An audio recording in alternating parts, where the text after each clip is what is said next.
Olá, meus amigos do ADV Jus, chegando com um novo programa, feito com aquele profissionalismo, afinal de contas, você merece. Eu quero que você acompanhe comigo aqui hoje no ADV Jus. ADV Jus Notícia Jurídica, ADV Especial com 2 participações, ADV Jus Prestação de Serviços, uma novidade, ADV Jus Viagens e Sabores e ADV Jus Momento Divino. É comigo aqui agora, fique aqui.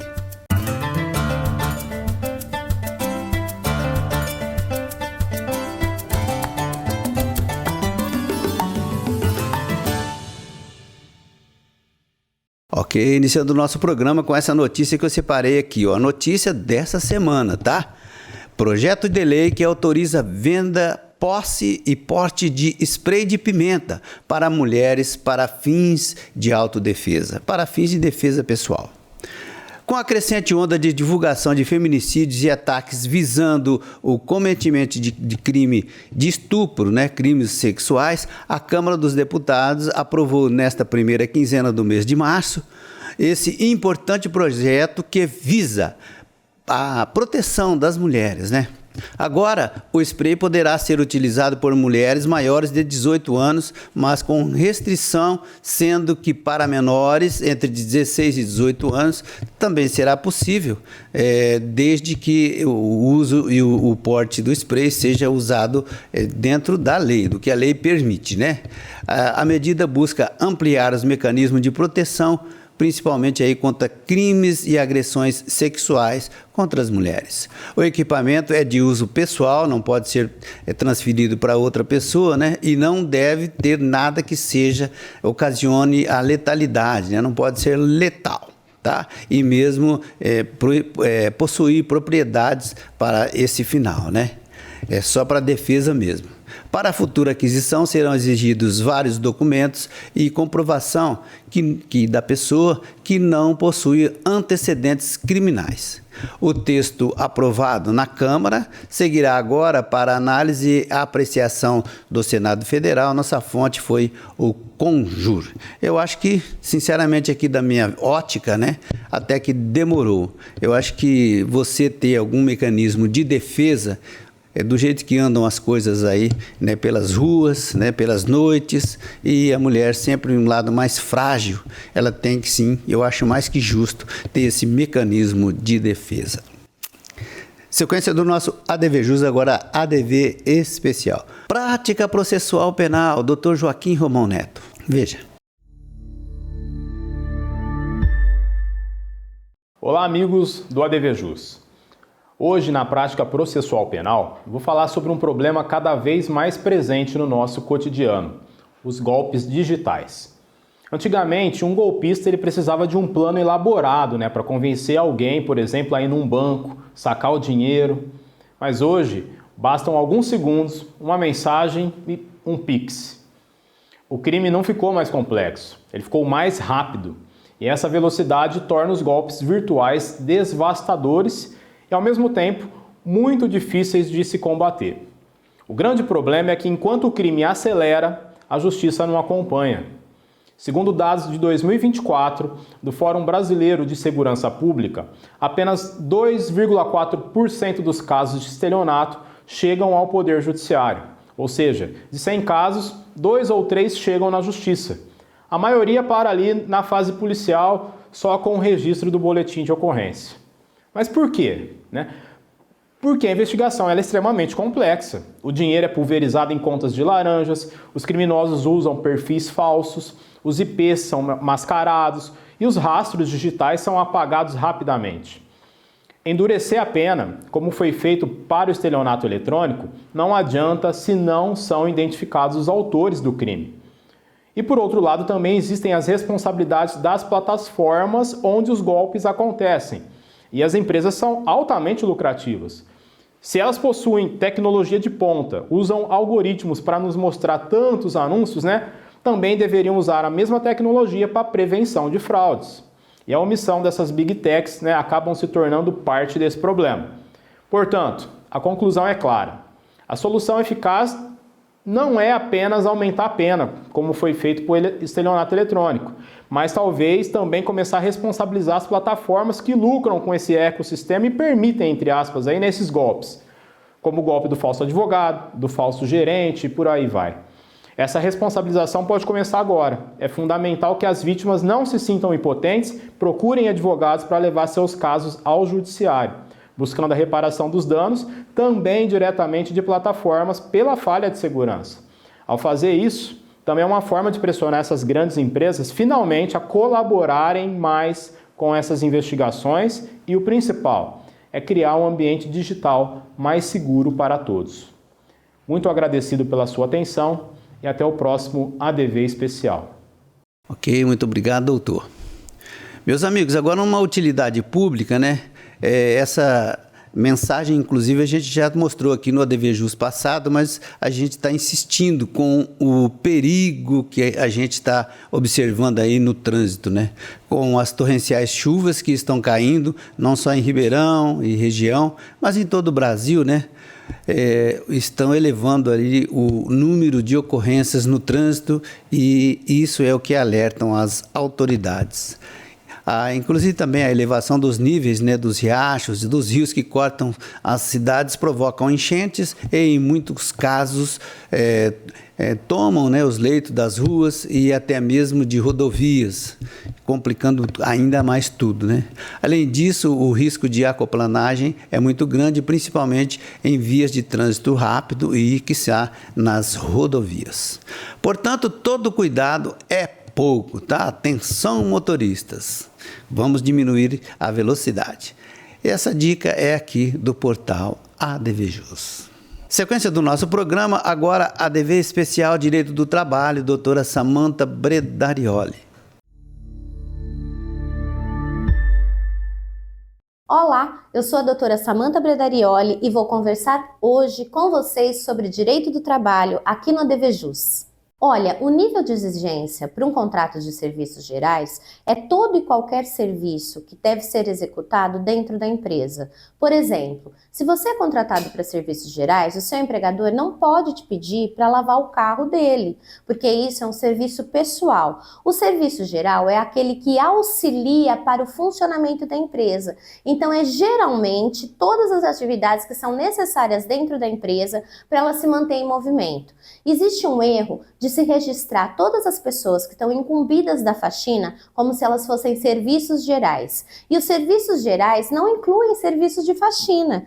Por incrível que pareça, os serviços gerais são todos os tipos de serviço que são necessários para um desempenho regular da empresa. Pode incluir faxina? Pode incluir faxina, mas não só isso. Organização de livros, atendimento ao cliente quando chega. Então, serviços gerais, eles são vilipendiados pelos registros que estão sendo colocados na carteira, ok? Então, faxina tem que ser registrado como faxina. Serviços gerais é aquele que executa qualquer serviço para o melhor desempenho da empresa. Então, procure sempre um advogado de sua confiança e muito obrigada.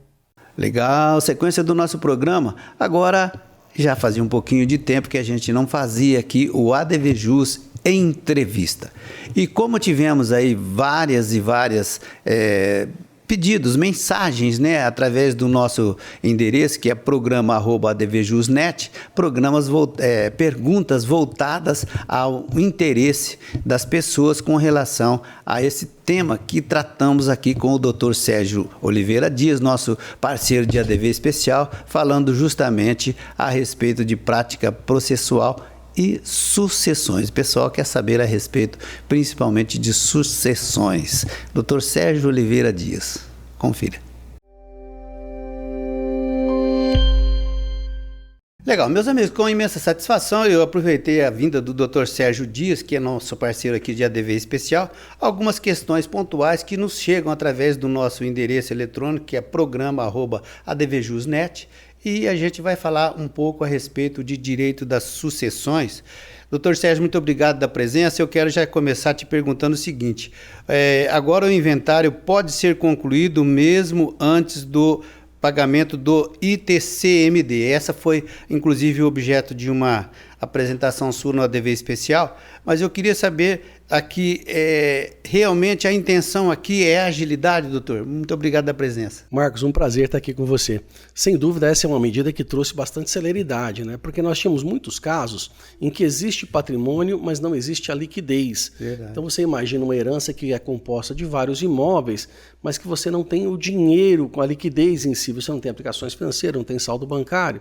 E aí depende da venda de um daqueles imóveis ou depende da solução de uma questão dessas para conseguir finalizar o inventário.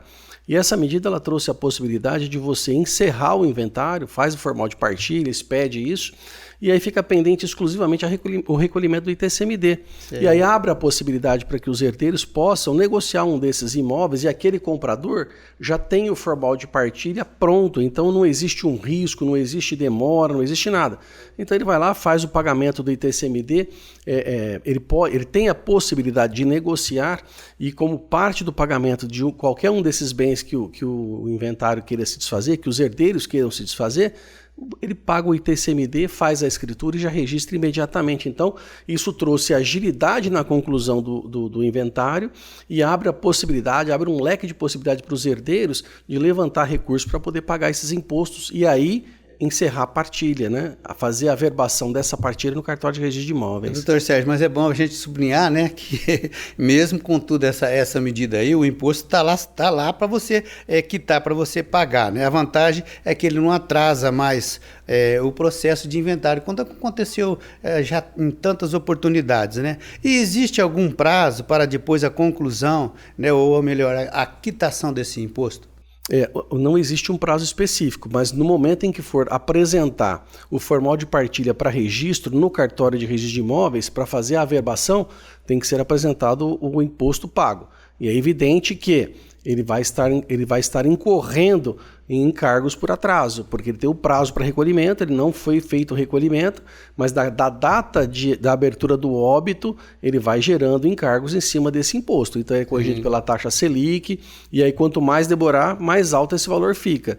E é evidente que essa correção ela não tem nenhum tipo de aplicação financeira que alcance a correção desse imposto. Então, quanto antes ele for pago, é o mais interessante a ser feito. Precisa prestar atenção, né? Porque evidentemente que é uma facilidade que foi trazida aí por processo de inventário, mas tem que ter todo aquele cuidado, né?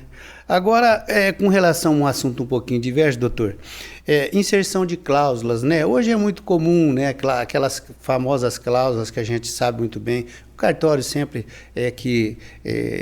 insere lá, principalmente na doação, né?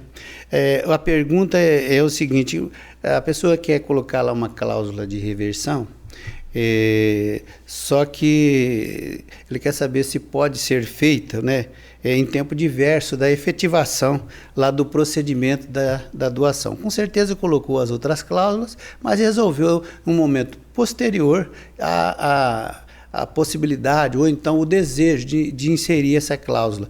Isso é possível? O que é uma cláusula de reversão, né? Uma coisa importante para a gente poder trazer. É a possibilidade de que o doador, né? O doador, quando ele faz a doação, transfere a propriedade do bem para aquela pessoa que está recebendo, né? E aí, neste caso, quando há o falecimento da pessoa que recebeu esse patrimônio em doação, via de regra, qual seria o caminho dele? Seguir para os herdeiros de quem recebeu. Quando você estabelece uma cláusula de reversão, no caso de vir a faltar, no caso de falecimento daquela pessoa que recebeu a herança, esse patrimônio volta para a pessoa que fez a doação. Esse é o conteúdo da cláusula de reversão. E aí, no momento que foi feita a escritura de doação, colocou outras cláusulas, mas não colocou a reversão. É possível fazer essa cláusula de doação posterior? Havendo a concordância daquele que recebeu a doação, é possível lavrar uma escritura complementar, um aditivo para fazer constar essa cláusula de reversão, que vai representar uma vontade do doador e agora com a anuência do donatário, que é aquele que recebeu a herança. Se ele não concordar, aí dificilmente você não vai conseguir mais fazer essa cláusula de reversão. Certo. E só para as pessoas saberem, né, para você fazer, se tiver essa possibilidade, essa concordância, essa aquiescência, você vai ter que pagar o cartório de novo, tá?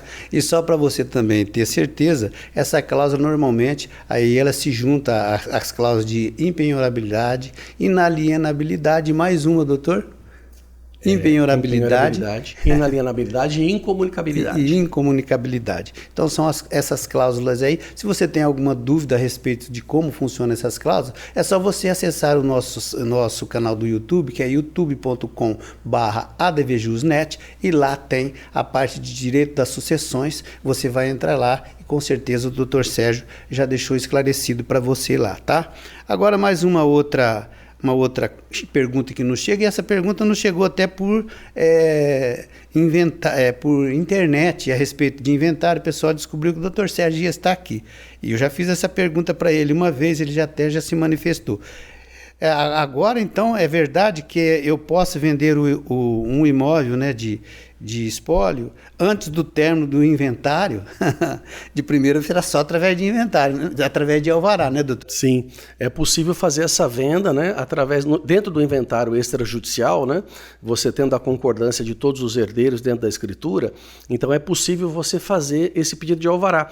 E ele vai tramitar de forma judicial, um procedimento à parte que é elaborado, mas não tem o procedimento específico de um processo de alvará que tramita. Então é possível você conseguir fazer a venda desse imóvel para poder desafogar, inclusive custear as despesas do processo de inventário.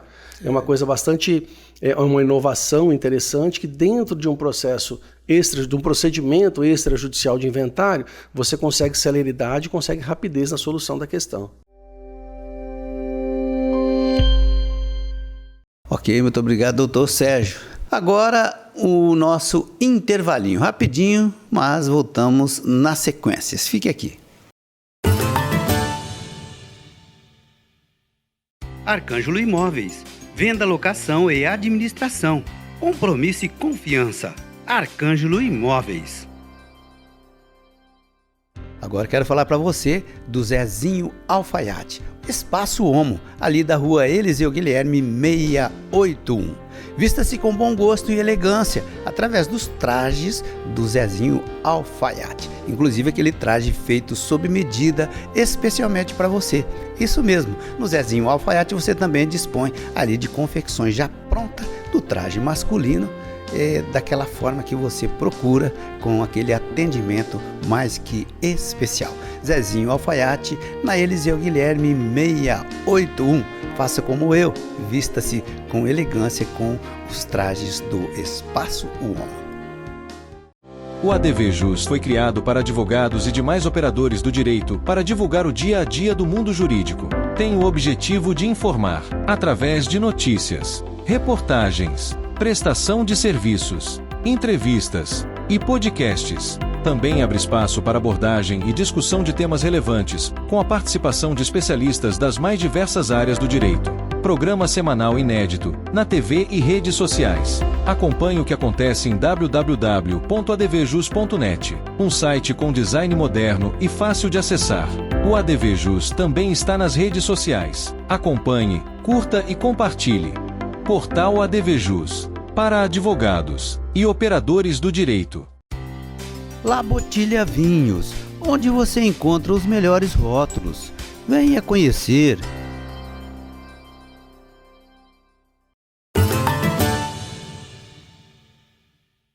Ok, estamos de volta com o segundo bloco do ADVJus TV de hoje. Meus amigos, nós trouxemos aí uma inovação aqui para o nosso portal, para o nosso programa, né, para o ADVJus, aproveitando realmente aí as viagens que os nossos parceiros, principalmente do ADV Especial, fazem aí, né? E nós criamos sim, aqui através com o pessoal da equipe de produção do ADVJus, mais esse tópico para você aí tirar suas conclusões, né?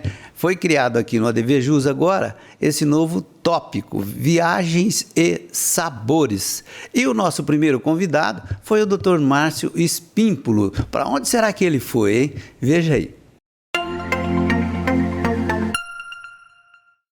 Isso mesmo, inovação aqui no ADVJus. Muito legal. A gente reservou para essa estreia, né? Viagens e sabores.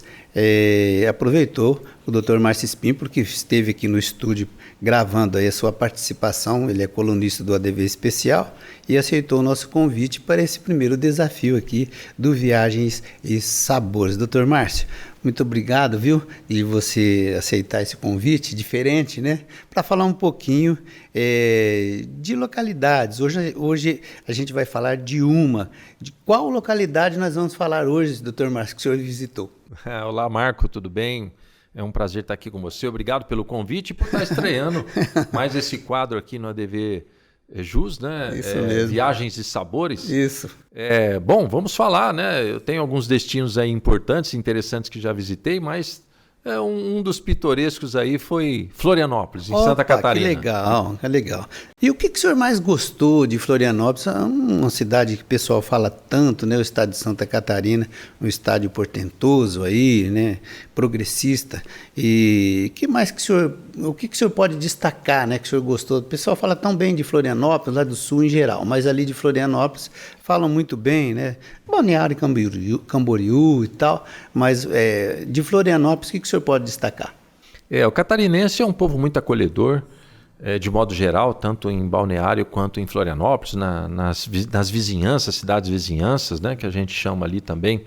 Tem muita cidade bonita ali, mas Florianópolis é uma capital muito bonita, de um estado nosso muito, como você disse, pujante hoje em dia, né? E, assim, o único probleminha de Florianópolis é o trânsito, que é realmente bastante difícil. É uma ilha, né? Então, dentro da ilha, a gente tem uma certa dificuldade. Mas Florianópolis é uma cidade bem bonita, Marco. Tem muitos prédios muito lindos ali. As praias também de Florianópolis bons restaurantes. Belas praias. Restaurantes, então, tem muitos bons restaurantes ali, viu, Marco? Então, doutor, nesta viagem, né, que o senhor passou lá por Florianópolis, né, o que o senhor achou, assim, de pitoresco, né, aquela coisa que as pessoas não falam, né, mas que salta aos olhos quando a gente faz essas visitas? Florianópolis é uma cidade que recebe muito turista de fora, inclusive, né? Tem muita gente de fora ali. Inclusive, é um dos campos para informática mais bem desenvolvidos do Brasil. Tem muitas indústrias, muitas empresas, prestação de serviço ali na parte de TI, não é? É bem desenvolvida a Florianópolis, Marco. Então, muitas pessoas não sabem desse detalhe, né? Eu mesmo não tinha esse conhecimento. Doutor Márcio, agora uma coisa interessante que as pessoas às vezes deixam passar, né? Mas que praticamente em toda a viagem existe aquele perrengue, ainda que pequeno, mas todo mundo tem, né? Poucos gostam de contar. O que o senhor pode falar? Ali eu tive um perrengue grande, viu, Marco? Florianópolis, em geral, Santa Catarina, mas em especial Florianópolis, é responsável por 80% da produção de ostras do Brasil. Então veja que praticamente toda a produção de ostra sai dali de Florianópolis, né? Uhum. E como eu estava ali gravando o meu programa Condomínios pelo Mundo, uma das coisas que me chamou a atenção foi, eu preciso conhecer, já que é o maior produtor de ostras do Brasil, eu preciso conhecer algumas fazendas, né? Que eles chamam também de fazendas de ostras, né? Assim como tem fazenda de cavalo, fazenda de café, tem a fazenda de ostras ali. E se você observar por cima, você vai ver que realmente a configuração dessas fazendas, né, é um condomínio de ostras, digamos assim. Então eu fui ali com um proprietário de uma dessas fazendas, fomos no barco dele e fomos de ponto a ponto conhecer o processo de desenvolvimento da ostra. Certo. Desde da sementinha até ela ficar grande, né, a parte comercial dela. Para poder o consumo. E aí, né, muito bem, fiz todo o passeio, agora é hora da gastronomia. Vamos comer a ostra. Me ofereceu ali. Aí sim. Lá dentro mesmo da onde eles fazem a seleção das ostras, né? Aquela que presta, que não presta, que vai comercial, que vai vender, se não vai. O proprietário ali abriu ali uma ostra para mim, uma para ele, e ele falou, agora vamos experimentar saindo dali, né? Do mar mesmo, retirada dali na hora. In natura. In natura. E peguei aquela ostra lá, já não caiu muito bem, mas como eu estava gravando, eu tinha que fazer uma cara boa. Uma cara boa, né? E daí passou. Mas aí dali a gente já foi para o restaurante, que ele tem um restaurante em frente à praia, é Santo Antônio de Lisboa o lugar. E ele falou, agora a gente vai almoçar e eu pedi para fazer, todos os pratos que terão na mesa são à base de ostra. Sei. Eu falei, muito bem, vamos lá, né? Aí chegamos lá na mesa, tinha ostra, a milanesa, ostra grelhada, risoto de ostra, pastel de ostra, ostra in natura. Marco, tinha ali uns 10, 15 pratos diferentes, todos à base de ostra. Bem, e eu não era acostumado a comer ostra. Cautela, pegava um pedacinho de cada um, experimentava. Realmente, algumas delas me agradou bastante. Inclusive, peguei mais uma dessa in natura, dessa vez com limãozinho. Aí foi um pouco melhor. E foi um pouco melhor. Ou menos pior, digamos. Sim. Bem, o perrengue, na verdade, foi depois, né? À noite, eu tive ali uma intoxicação alimentar bastante grande, porque o meu organismo não estava acostumado com aquele elemento novo, né? E aí, então, eu passei muito mal à noite, né? Felizmente, no dia seguinte, eu já estava bem. Mas foi um momento bastante difícil ali, viu, Marco? Opa, é isso mesmo. Viagens e sabores. Eu espero que você tenha mais viagens e sabores excelentes e eu conto com você aqui nas nossas próximas edições. Muito obrigado ao Dr. Márcio Espímpolo. Legal demais. Nos próximos ADVJus, com certeza traremos novas cidades, novas viagens e sabores. Vou ficar te esperando. Mas por hora quero abrir o sorriso, porque afinal de contas chegamos no momento divino. Momento de vinho, oferecimento Labotilho, o melhor vinho é aquele que você gosta. Veja. Se você quer tomar um vinho com bastante história, esse aqui é uma ótima sugestão. Esse é o Ezemit Vranek, um vinho feito com a uva Vranek da Macedônia do Norte. É uma uva típica de lá e era a uva preferida do Alexandre o Grande. Esse vinho ele tem uma coloração bem intensa, bem escura, possui aromas frutados, mas de forma delicada, sem ser muito explosivo, e no paladar ele é bem redondo, com uma boa acidez e combina muito bem com carnes vermelhas, com massas com molho vermelho e comidas um pouco mais estruturadas no geral. Esse vinho é uma exclusividade nossa, você só encontra aqui na Labotilho.